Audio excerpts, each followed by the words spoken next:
minute. That assistant looks familiar. Hey, Cousin Internet, it's me, Cousin Todd, with Mama's Comedy Show. And you may have just heard his voice accusing me of infidelity. It's Cousin Ali. Wait a second, that was my assistant.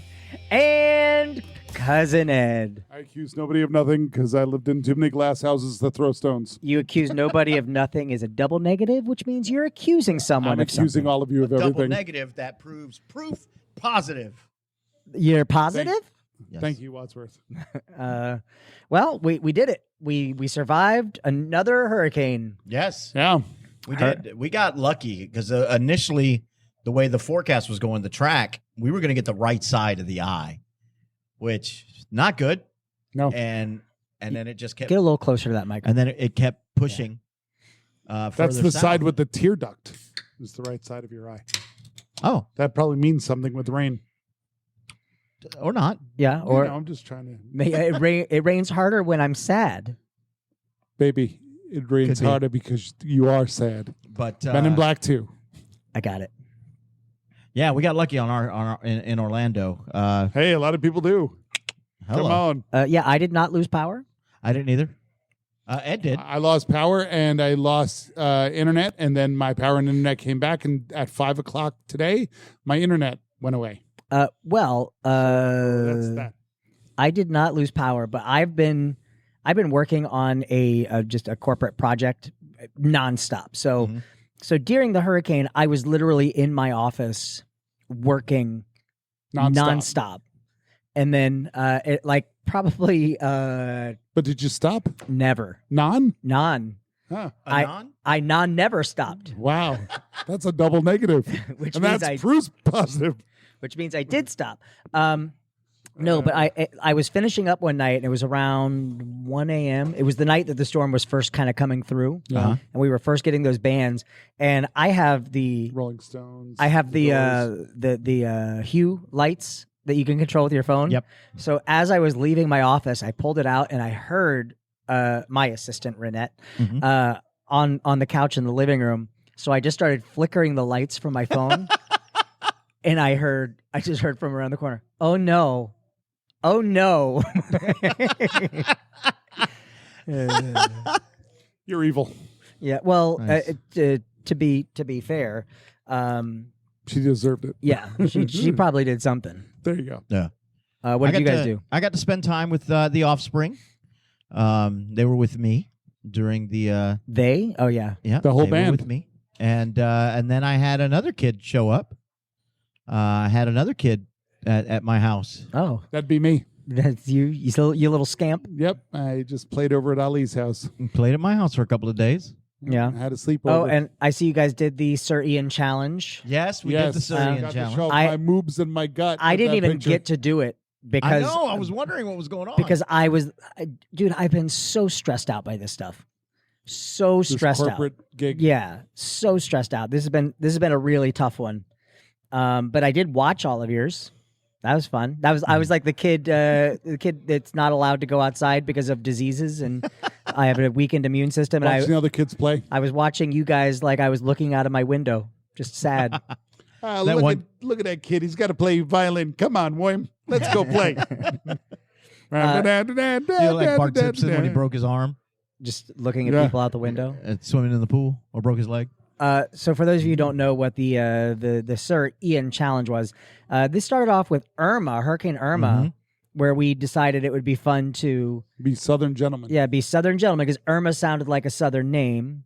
So everyone went outside with a drink or a cocktail, and in their best Southern dialect, told Irma that she had to leave. So with Ian being such a British-sounding name, it was the Sir Ian challenge. And people were doing that. A bunch of people did it too. Yeah, I mean, quite a bit. It was nice. I think, Even some real British people. Yeah, I saw I that. think next time we do the Canadian one, Well, but it, it just takes depends, it 3 all depends hours on to the do. name. takes 3 hours to do because you would wind up saying sorry Sorry. for the So first much. 2 hours. Sorry, I'm sorry to say this, but you really got to go sorry. But all right, so we're back. We're doing our show tonight. It's going to be a small house, but it's because everything is closed, and you know we'll see who shows up and what happens. It's going to be a party regardless. It is. Sausage Always. Fest. Drop Yes. my pants. It's all boy. We should mush our wieners together Yes. and form one super wiener. You're very excited about that. Ali. Yes. That's how super wieners are made, Ed. I did not know that. Yeah, that's why. I didn't read that comic book. Yeah, that's why gay guys are stronger than us. Because if you push your wiener against another dude's wiener, You get temporary super strength, That's I why they see. have abs. the osmosis. which is Yeah. weird when you look at all of those depictions of Jesus all ripped and everything. Who's he pushing his wiener against? Well, Nice. Judas. he's dealt with wood before. That's so true. I'm sure. I remember we were doing a show. I don't remember which one of you was there. I feel like it was you. We were doing a show at Tavern back in the Tavern days, Okay. and we were doing 99. Which, if you've seen our show, you know that's how we end 90. We end the show with 99. Make a joke telling formula where they just name something from the audience, and then we make up a joke about it. It was Jesus's was the that's right. the get for the audience member said Jesus, so we had to do jokes about 99 Jesuses walking into a bar, and we were like, oh, 99 Jesus walk into a bar. Bartender says, oh, I don't serve Jesuses in here, and they say, ooh, you're making me cross. Or we did like he's so well hung, and he was looking for a place to get nailed, and the general manager of the theater was in the back of the theater waving his arms like a madman trying to get us to stop. But hey, the audience was on board. I So had a good one. what was that? Mine was the Get the closer water. to that microphone. Mine was the water. What was it? 99 Jesus is walking to a bar. Bartender says, we don't serve Jesus in here. And one Jesus says, that's all right. We'll just have 99 waters. And he turns to the rest of Jesus and says, I got this.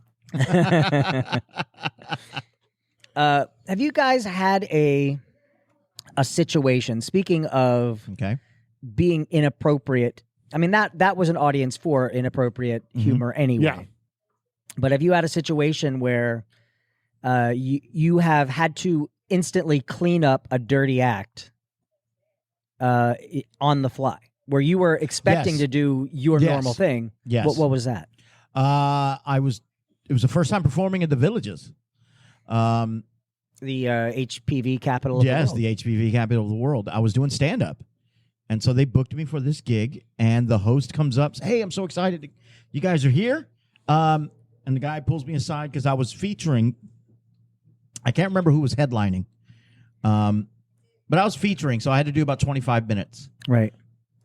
Excuse me. And so I get there, I'm excited, I'm getting ready to, I'm going through my act in my head, and the guy's like, all right, man, hey, good luck, brother. Check out my act. The host was which was kind of cool. He was a George Carlin tribute act, essentially, Right. much like a tribute band. He had his ponytail, he had his walk down, his little hunch, and he did his act. He's just doing his act? Yeah, he was doing Carlin as Carlin. Right. So he had the Carlin down, and he did his act. Right. And I was like, wow, that's kind of cool. I like that. So he's like, yeah, man, I do that. So take a look. So remember this is a clean show? So everybody, I go, Ooh. I'm sorry, what? Yeah, it's a clean show. I go, that's news to me. I'm not a clean comic. Right. Oh. It's okay. It's okay. Just don't say fuck. And I go, don't say that, because I can say all kinds of things Yeah. and not cuss, but it's still dirty. Right. He goes, no, I don't think so. I said, all right, let me tell you this joke that I do, and you tell me. There's not one cuss word in this joke. You tell me if I'm allowed to say it. So I dated a girl who was 6'1". I'm like 5'7", and I say like 5'7" because I'm 5'6". And it was awesome dating this girl who was 6'1", but everything was proportionate to her being 6'1". Like she had these big mannish hands. Like when we held hands, she held my hand, big broad shoulders, and her vagina was massive. Not the hole, but the labia. It was huge. It was like if you punched a manatee in the mouth. It was all swollen and whiskery. I didn't know what to do with it. I just kept feeding her cabbage. And I said, I didn't cuss at all in that. Can I say that? And the guy's like, oh, God, no. And I said, see, you can't say, just don't say the F word. Because they love manatees. Exactly. You can't. They do. So, yeah, and I had to, it was a bad set because I'm sitting there editing on the fly. Like, what can I say? I'm trying to come up with new material that's cleaner. Yeah. It was not a good set. I booked a gig where I had to do We've done it too, where we've during COVID times when we're booked at like the JCC and we were doing the shows for kids and stuff. It's one thing to do a scene, where you're being clean like that. That's not really the issue because they're giving you the subject matter, but 99 in particular, because we're free here to do whatever. It's amazing how what you think is funny instantly goes to a place of, I shouldn't say this in front of kids. And there's always that hesitation. I'm doing a gig now out at SeaWorld, and the only stipulation is just don't say fuck. So we're allowed to be dirty. So that definitely gives me a little bit more breathing room.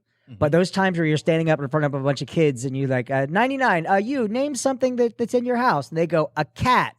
And you so badly want to say pussy. Right. And you know that it would kill. Those 9-year-olds would love that. But you can't. I will tell you this: when I started doing mamas, it made it difficult for me working at Street Mo. Yeah. Because Street Mo, we ended with 99 or Funniest Citizens in Hollywood, and it's clean. So when I started playing 99 here and it's dirty, before it was very easy to go clean because that's all I was doing. Yeah. And then you fucking opened up Pandora's box for me. So then I'm getting things at Street Mo topics, and I'm immediately going pussy. Yeah. I mean, and that's so, it's so funny how that works is that, Ed, did you have a situation where you said, yeah. Mine was not exactly the same as yours, or you guys, but mine was with my students, teaching teenagers. And, we were doing a, one-act play called Act 3, Scene 5. Okay. And, it's all about like the romance scene between Romeo and Juliet, right? Where she wakes up in his bed, or no, he wakes up in her bed in the morning and all that. They had sex. Yeah, in Romeo and Juliet. Wait, what? They're children. Well, they're like 14 years old. Talk to William Shakespeare. Hey, put another book on the list. Yeah. So the whole little one act was about these teenagers doing this scene and feeling awkward about it. So I said, well, it's good. We can play with the awkwardness here because, nobody's really that comfortable. And the guy was super comfortable with it. The girl wasn't. So I had to talk to the girl. And at one point I was telling her this story, and all of a sudden I realized, I'm talking about like me being intimate when I was younger. Right. That probably isn't what I want to talk to one of my high school students about. Mommy, the teacher today told me that he was boning this girl. Right. So that's where the story was heading. So like I slammed on the brakes and I did a U-turn and I started to like back out of the story and then get back to the scene we were doing. But it was really, really difficult to do. Because you had an erection. And that instantly made it weird. But it was, once I started realizing, I was like, oh, wait, this story is not going to a place I should be going with a student. Okay, let's get back to... I love middle of the story edits. Like when you realize, I can't say this. I killed somebody. Nothing really happened. Everybody just went to bed and we just waited out the campfire. So when you were telling that story, it reminded me, and I'm pretty sure you guys know the story. I don't know if I've ever said it on the podcast. I was doing a show called Apartment 4D. I remember that. Yep. That I wrote, but I didn't want to direct it, and originally I didn't want to be in it. And Beth Marshall, who's a local producer and director, she was directing the show. A patron of the arts. Yeah, she ended up casting me as the husband. And the show is, premise-wise, it's a newlywed couple. The first act is very lighthearted and funny.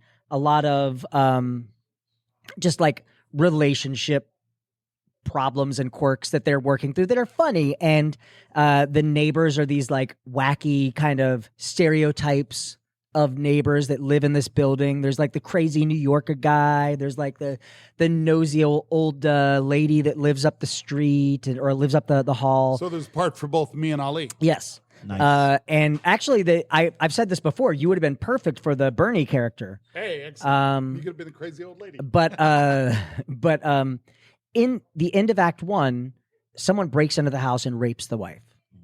And the second act is how all of those characters that you met in the first act morph into something very real. And it was almost like a setup to get you to like be on board and like everyone. And then suddenly this happens. And it's how that incident affected everyone, not just how it affected her. It's how it affected their marriage, how it affected the people in the building. And anyway, there is a love scene in it in Act 2 when the wife is trying to, move past the attack, and it's things are difficult in their marriage, and it ends up being a very important scene for the plot. And I was in a relationship at the time. The girl who was playing my wife was in a relationship at the time, and we had to rehearse this scene. And the director, Beth, said, like, she put us in a room together, and she said, and now that I guess they call it an intimacy coach. Yes. Yeah. That they have on set. It's a whole line of work out there for people to do that. So how she treated this rehearsal is she said, I want you guys to explore your own comfort level. I'm going to leave the room so it's not awkward. And then once you feel comfortable, I'll come back in and we'll go through the scene kind of beat by beat. So we're in Old Sleuths, the big empty room at the end. There's a couch in there, which is where the scene takes place. So we start making out on this couch, and I'm on top of her, and we are simulating sex when a server comes walking through, because that's where the dishwasher is, or the laundry room is. She walks through and jumps about 3 feet in the air and looks at us awkwardly and just goes, "Oh." And I'm on top of this girl, and I go, "We're rehearsing a play." Of course you are. I try to invite her to come see the show so I can be like, "Hey, look, you see? It's real." Meanwhile, it's like, that would actually be a great scene. Is They some did that guy in Monsters Inc. They had to come up with the whole play just because they wanted to include, put that thing back where it came from. Also help me. So yeah, and that was an interesting show. Her husband almost left her because of it. Really? Yeah, and my girlfriend at the time didn't want to see the show because of the love scene. Surprised me by showing up, and I thought, well, this is going to be an awkward talk. And she said, "Oh no, that didn't bother me." She said that was so entrenched in the story that I was actually on board. She said it was the little things when your character was leaving and you said, "Bye, honey," and just a peck on the cheek. She said those were the things that hurt me. I was like, oh. But she'd never. So I didn't come out unscathed, is what you're telling me. I mean, I did. I mean, We're not together now, but yeah, still. we're not. But how cool is that, though? You got to bang this chick on a couch. Hey. Hey, listen, if I didn't put it in, the audience would know that it's not real. But I mean, seriously, that couch at Old Sleuths went through a lot. Like, I thought it was I was sticky. doing Tony and Tina's wedding, and I was like the father of the groom, and all right. Meanwhile, I was doing Tony and Tina's wedding, and I was the father of the groom, and I'd be making out with this stripper character every night. Yeah. And twice, my then wife was in the audience. Right. Wait a minute, maybe she's not my wife anymore because of that. Yep. That's what started it all. That's the Yeah, right snowball. there. I feel like we're about to start Friends. The show. The show. show. Like, you just became Ross Geller. Like, she really liked it when I did love scenes. Quick, say pivot. Pivot. That's Pivot. I hate Pivot? that. I think that's one of the worst shows that has ever existed. Wow. I think it's such a Tell terrible us how show. you really feel. I hate it. I hate it. And another ex of mine, if we're going into ex stories, loved that show so much. And so I had to watch every episode. And what she hated more than anything is at the very first scene, the characters were talking, and I would go, this is going to end with Ross doing this, and everyone's going to go, Ross, eh. Yep. And she would go, shut up, just stop ruining this. Nah. Meanwhile, that's how the show ended. Yeah. And I would do that every time because it was, listen, it's Because you couldn't wait for that relationship to end. God. You're like, I'm going to do it every time until it works. terrible show. And I think part of me hates it even more because it was so popular, Right. and not to be like a hipster or anything. I mean, I like stuff that people don't like. Like, that's fine. But God, that show is awful. That's how I felt about, or still feel about Frozen, is that I'm more angry about it because it's a shitty movie, Right? but because it got so popular. Like, I think the music helps it a lot. yeah, but even like I think what is it? I think the music and the storyline and everything is better is Tangled. Tangled. Oh, yeah, I yeah. think Tangled is 100%. You're absolutely right, deserved Chet. all of that. You're absolutely right. Tangled deserved all of that success that Frozen And got. a bag of chips. But didn't Tangled get that success? No. I mean, they have a whole, they have No. a castle at the Magic Kingdom That's great. and a character. I mean, I mean, listen, Disney knows that whenever they make anything, those characters, even if they're not popular, they're gonna get run into the ground. Like they're gonna use those characters. Yeah. You know, a Disney movie I wish did better was Song of the Atlantis. South. You racist. I don't get why no Atlantis. one like that. I liked Atlantis a lot. Atlantis? Yeah, What about John Carter of Mars? Never saw it. never saw Dude, it. honestly, and so it was way better than I expected it to be, to the point where I was frustrated that it did so badly because it was good. And, which kind of makes sense to what you're saying about Frozen and what I'm saying about Friends, is people can ruin something for you by setting the expectation. Mhm. You know, when Something About Mary came out, so many people told me, Todd, Oh, yeah. you of all All people would love this movie. It's so amazing. Oh my God, I couldn't stop. I was peeing my pants. And then I went and saw it and I was like, it's fine. It's a fine movie. And how judged were you Right. that you didn't? I'm like, you're the one that put that expectation on me, not me. Yeah, But I get that all the time. You of all people will love this. Yeah. And then when I watch it and go, Meh. meh. Oh my God. Like Big Lebowski. I'm like, Oh, same. Yeah. I Meh. waited too long. meh. I get the same thing with Fleabag. Like I say with Fleabag, I go, it's fine. And people go, what do you mean it's fine? It's freaking brilliant. And I'm like, it was fine. And sometimes I really enjoyed it. I'll take the heat on it sometimes. Like if I wait too long, for example, Sandlot. I Mhm. never watched Sandlot growing up. Yeah. Never, ever. I knew all of the quotes. You killing me small. Everyone says it all the time. And then Renette and I watched it maybe a year ago, a Mhm. year and a half ago. And I was like, oh, yeah, it's cute. Yeah. But it's But it wasn't ingrained as part of No, my right, no. childhood that, you know, I didn't see it at that Not impressionable like Stand time. By Me. like, Yeah, well, Stand By Me is great. I'd be Yeah. curious if I thought Goonies was good right now. If I were a kid, It doesn't hold up. Oh, get the fuck out of I here. think it does. I like it. I like it now. I don't think it does. I still enjoy it. Let's see. They make fun of a fat kid, an Asian kid. Yeah, it's great. Yeah, it holds up. America.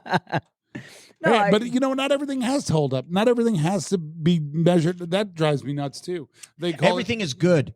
Everything is gold. Thank you, Pony Boy. But I think they call it presentism. Is that judging everything by the standards and the morals of the present? Oh, right. You know, Presentism. present isn't presentism. Presentism. Presentism. Present- whatever. Presentism. Yeah, that is what that is. Anyways, Present- those pres- words. Well, when you first said it, Presentism. you went like presentism. Yeah. And I was like, oh, that's an interesting word. What does that mean? And then when you explained it, pregnant that gets you pregnant. Yeah, there you Pregnant go. jism. Anyway, so we're talking about pregnantism, and Welcome back to Pregnant Jism, everybody. It's where we have three girls. one of them's gonna get pregnant. Which one of us is But shooting no, blanks? I mean, judging everything on what's going on in the present, you know, standards from back then. They Well, just don't hold up. go back to like Eddie Murphy, Delirious. Oh my God. Such a Go back funny. to Steve Martin. His stand-up was. Yeah. It's not going to hold up. Right. Well, No. yeah. Well, no. Some I think stuff. there's a difference. I think there's different definitions because you're saying it's not going to hold up. That doesn't mean that it. Like I think when it comes to television shows or movies and things that hold up are things that are still able to be watched. Blazing Saddles. Still holds up. It still It's holds just- up. It just wouldn't fly in today's PC climate. Which unfortunately I disagree because it's still being streamed, Right. And it's still doing that. And I think because It's of how wild watching brilliant- it edited, though. Well, no. What I'm saying is it's still being streamed regular. Right. Like, there's no. It's full. It's You saw full that out. meme. that says, Out of my way, sir. Yeah. But this is like they say whatever. But I think because Mel Brooks was so good at this movie in particular is so good at making fun of the people that are racist. Right. Like if you look at that It's not movie, punching down. Not at all. Right. The heroes are, the black guys. Those are the Well, heroes. it was co-written by Richard Pryor as Yeah. well. So and it's like, and then he was black. he was. Did Mom know? Another great Richard that Pryor was line. See I No love Evil, that Hear one. No Evil. Yes, Such a good love that. movie. But yeah, I think that one can be. But there's a difference between certain jokes may not be able to translate now, but that doesn't mean that the movie overall can't be here. Right. Like I think there are. Does the story fall apart now? I just really didn't the enjoy it as much as I did. And there's been movies that I watched, like I still enjoy E.T. as much as I ever enjoyed E.T. Yeah. But it didn't, the same thing didn't happen with me and Goonies, that's all. So whatever that is. Right. No. I'm not disparaging you for it's not doing that. I am a little bit. I'm just going after the word Fair of enough. it doesn't hold up because of language or a certain joke. Or presentism. Yeah, I'm not. That's the thing. I think like I said, Delirious still holds up as one of the best comedy specials ever. There are certain jokes in there that would not be able to be told now. Right. But that doesn't mean that the special overall doesn't hold up. Right. But it's also, at what point do you say, man, that flew in the 80s because that was the time. That was the time. And it's a really hard thing. Like, I mean, I would even say in the 13 years we've been doing Mamas, definitely stuff has shifted. Oh, yeah. That, I mean, I used to do, like, remember when we would set up very specific kind of archetypes at the beginning of like, when you would do your A-material jokes, you would always do, and you still, to a point, do, like, the dad jokes or smarter elevated joke. I would always do the really raunchy, hard jokes. Right. I mean, there was, God, what was the, but there were some that were specifically. Oh, there was one I would leave the room that you would tell. And Which one? I would leave the room. Which one was it? I'll just say this. There's a little boy crying at the edge of a cliff. Oh, that's a little girl crying at the edge of a cliff. Yeah, well, yeah, whatever it is. The fact that you change it to a boy says a lot about you. Well, I never listened to the joke. I would hear you start to tell it and I'd leave. But the ones, I would still tell that joke. I would still tell that joke, and I think I have. But the ones like The Bench. Who Who told that one? The Bench. What was The Bench? I think it was you either got Jorge or Lisa to tell it. It was what is the difference between a bench and I can't say. I would say what's the one that I used to do that I won't really do now is what's the difference between what's the difference between the back of my hand and what's that deodorant?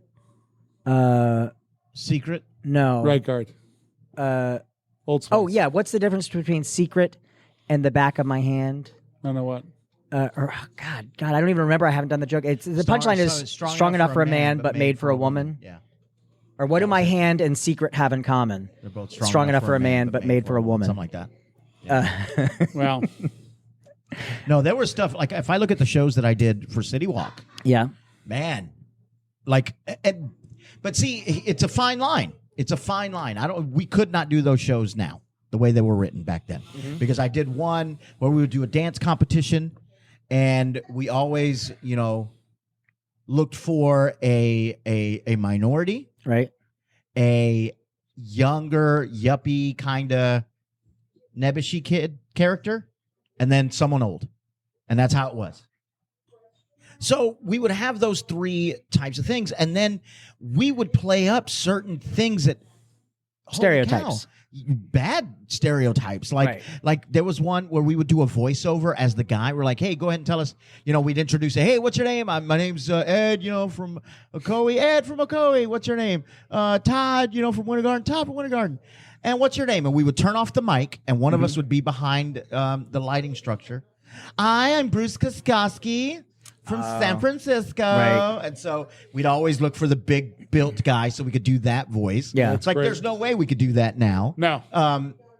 We used to do a TV trivia thing, but we did it. We were misogynistic on purpose to be the bad guy. right? Yeah. Like we would sit there and go, all right, what? Hey, anybody raise your hand, you get a question right. So we just do some regular trivia. And then one guy would be the douche and go, Yeah. Did you notice that all three of the questions answered by guys? Just Yeah. letting you know all those that were correct. Like, whoa. And you're like, I'm just throwing that out there that you know that. Yeah. And then it would become kind of a misogynistic guys versus Right. girls. But I don't even think we could do that now. Yeah. Yeah, I had that problem here at Sleuths the other night. I was doing Uncle Lou for this show that's an Italian wedding show they do here. And this character, Uncle Lou, is like the head of the family. Wait, you were playing in Italian?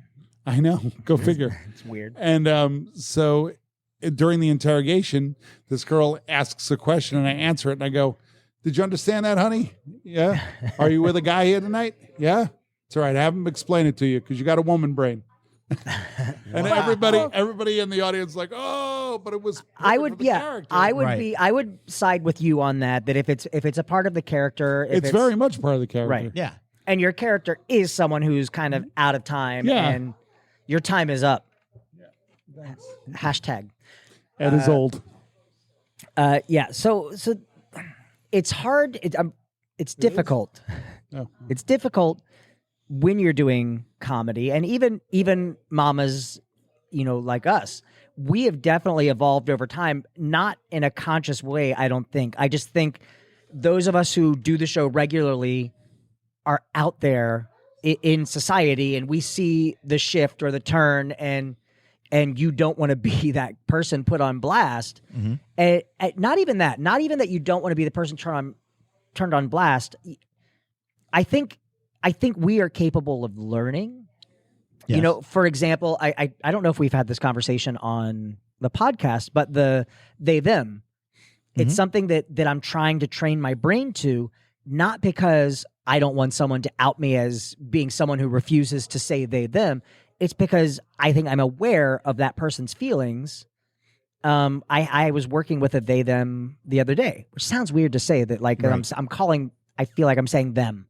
Right. But someone who identified as they them, and another person was in the room, and we were talking about the Flash movie, and I said, "Man, Ezra Miller is doing everything he can to ruin that movie," and they said, "Oh, Ezra Miller is they them," and I was like, "Oh, I didn't know that. Oh, okay. Well, they're fucking up that movie." Mm-hmm.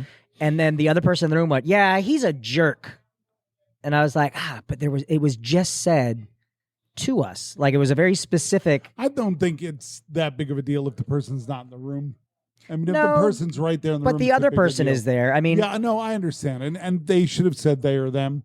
But I think it would be much different if the person was standing right there and you ignored it. when I would play Lute at Tavern, who is, the original Lute was gay, and he would up his own gayness for the role. So we would all go gay, but I refused to play him. I played him just as effeminate, but I played him straight. Yeah.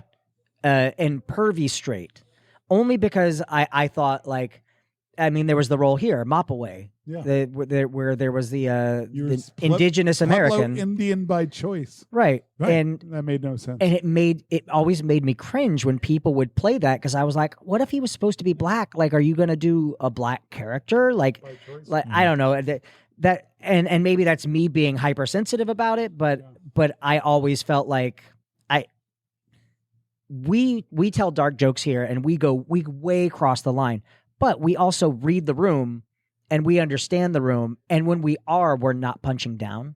Right. And I think, like, when I'm the king, yeah, I'm being extra douchey, but at that point, no one's getting offended because they know the character. They know what we're doing at this point.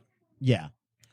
There was the night. Oh, sorry. There was the night where we had right at this table right here, right up front, we had a huge black family reunion party, and I said something so edgy and racist. They all kind of did the oh, and I said, "It's okay, guys. I saw the movie Get Out. I'm woke." And from that moment on, they were on my side, no matter what. Yeah. Or at least he thought that. Yes. Yeah. No, it's going back to the they them. I think all of that, all the pronoun stuff, it's just respect. That's all it is just Right. respecting people. Right. My daughter identifies they them. So I've told her, told them. Yeah. We've had that conversation. I said, I'm going to try.